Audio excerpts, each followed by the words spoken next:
Eux sont étudiants en CAP ou BTS et s'apprêtent à faire leur rentrée scolaire sous tente. Ils sont une vingtaine depuis le 1er août à ne plus avoir de logement. Arrivés mineurs dans le département, ils bénéficient jusqu'à leur majorité de l'aide du département avant d'être laissés à leur sort. L'association Un toit pour un migrant se démène pour leur trouver un logement en vain.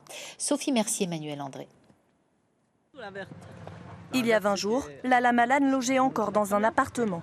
Aujourd'hui, c'est ici qu'il vit, sous une tente, exposée aux intempéries, entre canicule et averses. Quand il pleut, ça coule. Ah ouais. Et lorsqu'il y a le soleil encore, il y a des chaleurs, on ne peut pas rester à l'intérieur. Donc je m'installe ici à l'ombre là-bas des fois.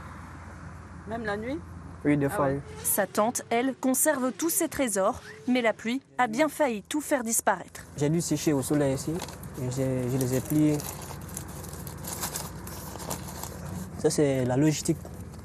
Ce qu'on a fait au cours de l'année. Transport et logistique associés.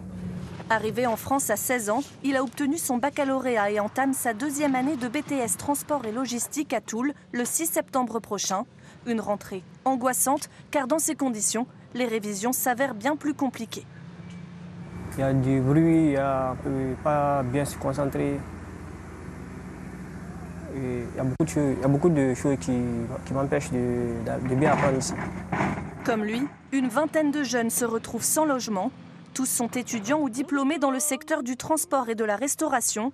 Loyer, caution, l'association qui les prend en charge se porte garant de tout, en vain.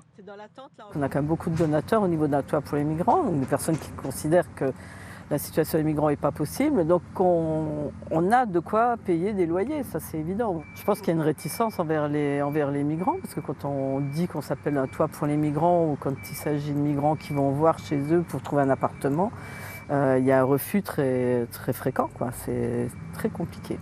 La gérante du camping, elle, n'a pas hésité un seul instant. Moi, je ne concevais pas qu'on puisse refuser de loger, d'accepter des gens qui ont fait un trajet pas possible pour faire leur payer, quoi. Ouais. Et ça se passe bien du coup? Très bien, très très bien.